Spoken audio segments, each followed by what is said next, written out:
Found out my husband was cheating with my sister, divorced him and went no contact with my toxic family. Years later, things took a turn.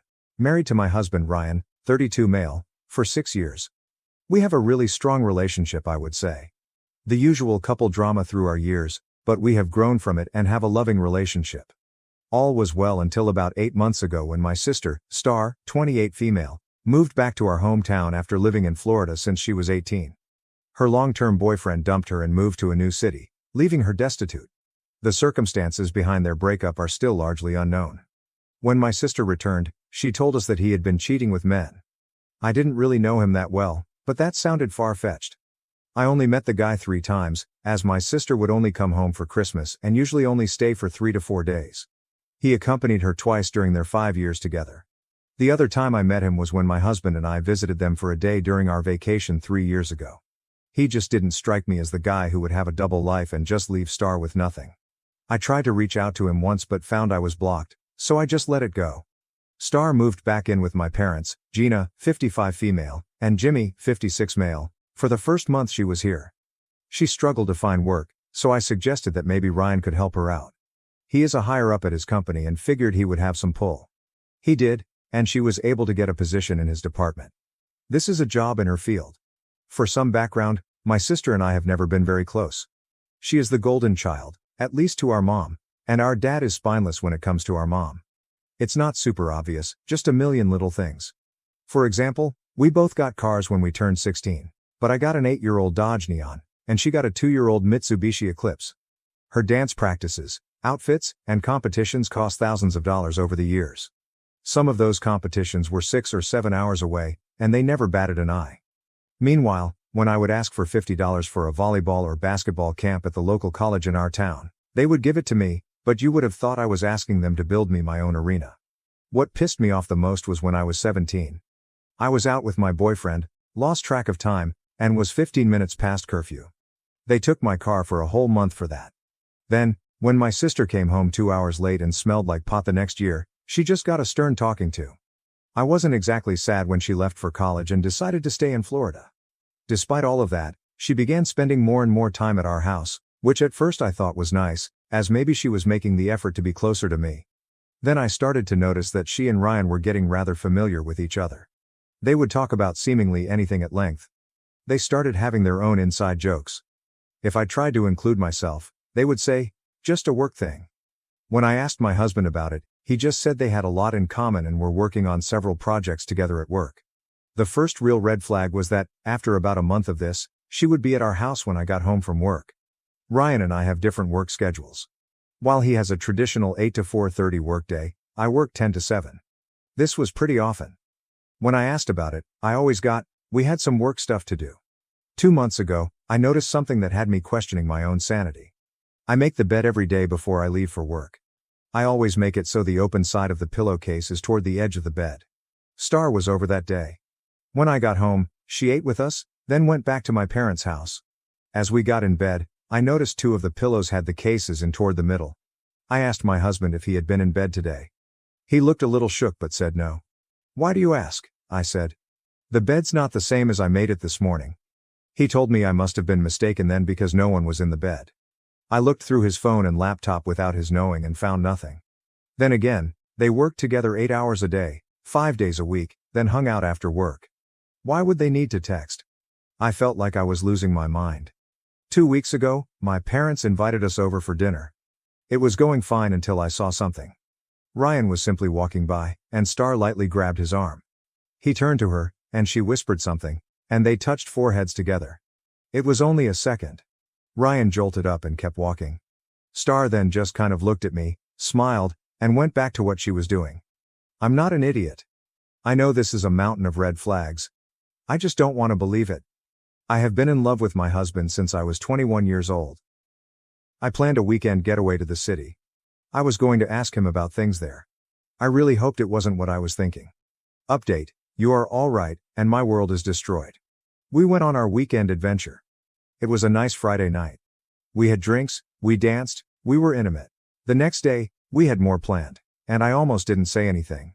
I really thought he couldn't be doing that with her and this with me. I was so wrong.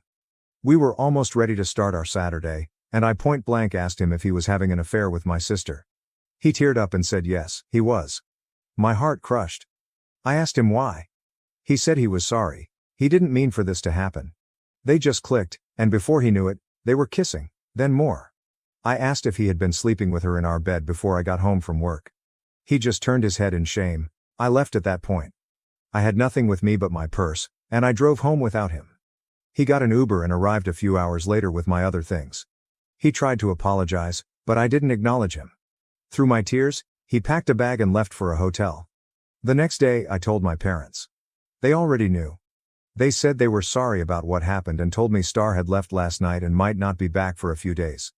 I'm sure she went to stay with Ryan. That all happened 3 months ago.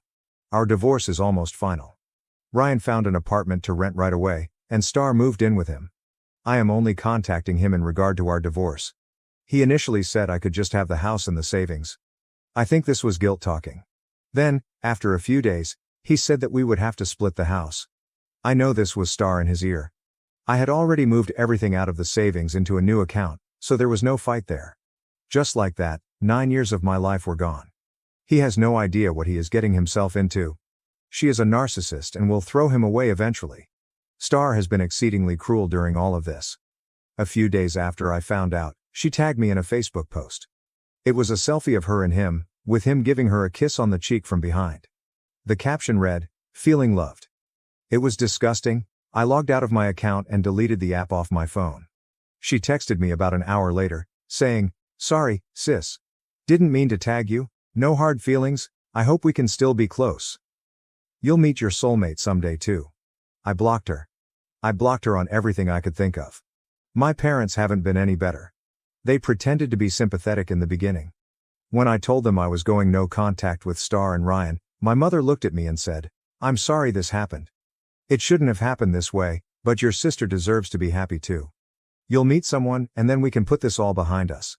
I got really upset and told them what Star had tagged me in and the text she sent me. My mother said, "Well, you shouldn't be on that stuff anyway." My father hasn't said a thing this whole time. He just sits there. I asked him once what he thought, and he just said, "I agree with your mother," then walked out of the room.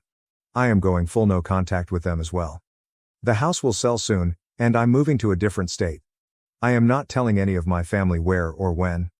I haven't told them that's my plan. I'm just done with all of them. I wish them all the worst. Update. Hi, everybody. I know it's been 4 years since I last updated everyone, but we had a major situation happen. I will start on giving you an update on myself. I am recently engaged. It took a lot of therapy to get myself back out there. I tried dating right away once I got settled here in Minnesota. I went on one okay first date, and then I got shown just how much of an insufferable ass he was. I swore off men forever after that. That's when I went to therapy to process all the trauma from the betrayal by my husband and sister, as well as the abandonment by my parents. It was a hard year of that, but I met James, 37 male.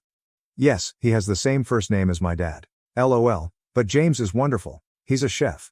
He and his fraternal twin brother Jack own a restaurant and bar that's doing very well. I'm very excited to start a future with James. Enough about me, now I would like to tell you about the audacity my family had. Roughly 9 months after I left, I had been totally no contact. I did not tell them where I moved to. I only told some friends and a couple of cousins I was close to. One day, I got home to my apartment and found a wedding invitation in the mail. It was for the wedding of Ryan and Star. The invitation included a gross picture of them hugging in a sunflower field. There was also a letter from my parents. It basically read like this. "You need to forgive and put all this behind us. We know things didn't go the best, but we're a family, and families work through problems." They also claimed Star wanted me to be a bridesmaid, just like she was for me. What? The actual F. That letter reopened all sorts of old wounds. At the time, my therapist got a lot more business because of it. Today, I find it hilarious, but then? Not so much. I did not respond at all. The only thing I did was figure out which part of my extended family let my ex-family know my address and cut them off as well. That brings us to the most recent drama. Last week, Ryan of all people showed up at my apartment. James and I don't live together yet, but that will be changing soon. Ryan looked good. Too good. Like he was trying to look his best when he showed up. I asked, "What do you want?" He said, "I just want to talk. I'm so sorry for what I did. Star and I are divorcing. I figured out she was unfaithful our whole marriage. Surprise, surprise. I don't expect you to take me back, but we should talk and get some closure for both of our sakes. I did a double blink. He had lost his mind. I looked him right in the eye and said, "No. I give you no closure. You made your own bed. Did you really think that golden hoo-ha of hers that has had more visitors than the Holiday Inn was suddenly going to put up a no vacancy sign just because you put a ring on it? You're even dumber than I thought. I forgive nothing. I want nothing from you. I don't care. I'm better off now, and that will always be the case. You can go to hell." Then, I turned and went back into my apartment, locking the door behind me. I immediately called my landlady, who is the sweetest old lady in the world. I've gotten kind of close to her over these 4 years and she knows about my previous marriage. Ryan was still just loitering out in the hallway. A few minutes later, her 2 nephews that helped maintain the apartment grounds were there, letting Ryan know he was not welcome here and was on a ban list. If he returned, the police would be called for trespassing. I was hoping that would be the end of it, but it wasn't. I have a fairly easy 9 to 5 work schedule now. Because of that, I go to the restaurant almost any night James is managing. I don't get in the way, just hang out and enjoy the few minutes here and there he can give me. I've become good friends with a lot of the staff, which include a lot of James and Jack's family, and it's really the family environment I always wished I had. I am there the next night when Ryan walks in and just comes and sits at my table. It was a slow Tuesday. James noticed and immediately came over to check on me. He recognized Ryan from photos I had shown him. Ryan stuck his hand out to James. James just looked at it, then asked me, "Want me to kick him out?" I said, "Not yet. I've got a question or two." Ryan perked up like he was winning or something. "What a tool." I asked him to tell me what happened between him and Star. I'll admit it was pure morbid curiosity. He told us she was having at least 2 affairs with married men. Old habits die hard, I guess. This was 2 years in. It was a tough time for me, he said. Eyes roll. I interrupted. "You are not that dumb though. Did you protect yourself, or did she get half of all your stuff?" Ryan replied smugly. "I stuck it out almost another year with her so I could start stowing away savings and sold off some assets. In the end, she got a fraction of what she would have." I asked, "And what happened to her then?" Ryan replied, "She had to move back in with your parents again." Again, I satisfied said, Yes, thank you, that's what I wanted to hear. You can go now." James. "You heard her. Out of my restaurant." Ryan. "But no, I want to." I cut him off. "No forgiveness, no closure. I just wanted to know my loser sister was back living at home. Get out." James stood and pointed at the door. Ryan looked around and saw he was being glared at by the bartender and 2 members of the waitstaff. He stood, tuck-tailed, and turned towards the door. James started. "And if you ever come back?" Ryan quickly interjected. Yeah, I know. Cops, trespassing." After he was gone, I got checked on by almost everyone around. It was nice and embarrassing. My future in-laws, who I adore, called me. They demanded I stay with James the next couple of days just to be safe. It was really sweet. I have never had a family look after me like this. I didn't hear from Ryan again, and hopefully, I never will. Update. Hi everybody. I didn't think it would happen, but I have another update for you all. First, to me, I am now a 41-year-old mother of 2, 6 male and 2 male. James and I are doing really well.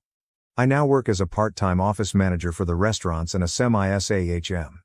James' cousin bought into the business, and we opened a second location 3 years ago. It's been a lot more work, but with the 3 of them staying heavily involved in both locations, we are successful, and it affords each of them some level of personal time. It wasn't ideal, but I'm pretty sure I got pregnant staying with James when his parents demanded I do so after my last posting. They now joke they always wanted to be grandparents, and it was all part of their plan. Now for the update. After the last time when Ryan tracked me down, I figured it was only a matter of time before my parents or sister showed up. It didn't happen right away. I eased up some as I felt I had a full support system and rejoined social media. I stayed no contact with much of my family, including extended, but I also didn't have any illusions that they wouldn't be able to find me if they tried. It wasn't until after our first was born that I got my first message. It was from my mom. She gave a half-hearted apology, said something about forgiveness, and inquired about her grandson. I was just going to block her, but the implication that my child was her grandchild I found insulting. So, I replied, "You do not have any grandchildren. I am not your daughter, and thus my children have no relation to you. If you want grandchildren, then you should encourage Star to get out there and do what she does best. At that point, I blocked her. She made new accounts and tried contacting me for a while, but I always just declined or deleted any requests or messages. That brings me to the recent drama. I was getting bombarded with requests, messages, etc., to contact them. I read some, and it was a sob story about missing out on the grandkids' lives and wanting to make amends. I really didn't care. I had no intention of ever including them in my life again. Then the more shocking thing occurred. Star started reaching out to me. She wasn't saying much other than she very much wanted to speak to me. After this went on for about 3 weeks, I agreed to a Zoom meeting. Just me, no kids. When it started off, they kept asking to see the kids. I was steadfast. It wouldn't happen. They had 3 grandparents, and that was it. James's mom, dad, and grandma. I kind of was getting the idea that this was about something else. Star looked kind of terrible, and my parents were looking old and tired. As we started to talk, they began apologizing for everything that occurred, even Star. She said she was wrong to do what she did and that she wishes she could have her sister back. That was a laughable thought. Mom then took over and went into her usual garbage about being a family and looking out for each other. When she was done, I just looked at them and said, "Is that all you got? I'm going to go." Then they yelled for me to wait, and the facade dropped. The real reason was about to come out. Apparently, Star has been having health issues for the last couple of years. For whatever reason, her kidneys are failing, and she needs a transplant. That's why they so persistently tried to get in touch with me. A family member is the most likely to be a viable match. I asked them directly, "This is why you call me? You want me to save her? After what she did? My husband wasn't enough, now she needs a body part from me too?" My mother snapped, "Stop being like this. All of that was a long time ago." She began choking up and crying as she continued, "I get it, you hate us, but she is going to die if she doesn't get a transplant soon. Is that what you want? I know you think she wronged you in the worst way, but please, just this once, can we set that aside?" I got quiet. I wanted to see if they said more. Eventually, Dad actually started to talk. "Look, we're sorry for all that happened, but we got some pretty big problems. Between her medical bills and not being able to work, your mom and I are getting older and have our own problems. We got a lot of issues. We need you to come back to Missouri and see if you are a match, but we also could use some help, or we might lose the house." "So, you need my kidney and my money?" I said. "Don't put it like that," he replied. Star chimed in. "Please just come home. I need my big sister. I don't want to die. Can you just come and see if you're a match? If you're not, we will never contact you again." I told them I needed to think about it, do some research, and tonight I would tell them tomorrow. I ended the call and went to speak to my husband. He told me he supported me 100% whichever way I went, then asked if we should all travel as a family or if just he should come. I said no to both. I was going to go, and I was going on my own. Sure. Here's the continuation with punctuation added, keeping the original content intact. I let my former family know I would get lab results here in Minnesota, and if I was a match, I'd come there, and we could talk about everything else. Then, about a week later, I got results, and it appeared Star and I were a perfect match. I agreed to come back home to St. Charles. By the time I arrived, Star had begun to have some issues and needed to be admitted to the hospital. This got everyone off my back about meeting for dinner, as I had no intention of doing anything social with these people, especially since any time they seemed to have a free minute, my parents were inquiring if I had thought about helping them get caught up on their financial struggles. They managed to stabilize Star. I went to meet with these doctors that would do the transplant. They began going over everything with me, and I said I'd like to have this conversation with everyone. We all went to Star's room. My parents were already there. The doctor began explaining the situation. Star had maybe 6 months more without a transplant. They went over the process with us all and made a huge deal about how perfect of a match I was, that the likelihood of finding a more viable donor was minuscule, and that the sooner we scheduled the surgery, the better. I then walked over to Star and took her hand. I gazed into her big brown eyes and told her, "Did you hear that? I am a perfect match. Essentially, I'm the only person who can save you, and I'm not going to. You are the most vile, narcissistic piece of gutter trash I have ever known. I only came here so you would know the one person who could keep you alive is the one person you have wronged the most. And now, you're paying for that with your life. You're going to die. You should make peace with that." Star burst into tears, and my parents turned to accost me. The doctor and nurse were standing there in total shock. I looked at my parents and said, "Don't even talk to me, And don't you dare ever ask me for anything ever again. The only money I would ever spend on you would be for your funeral, under the stipulation that you be cremated, and the ashes released to me. At which point, I will promptly deposit your remains in the dirtiest John I can find." Finished, I walked out of the room and never looked back. I'm back home now, my real home, surrounded by my real family, and couldn't be happier.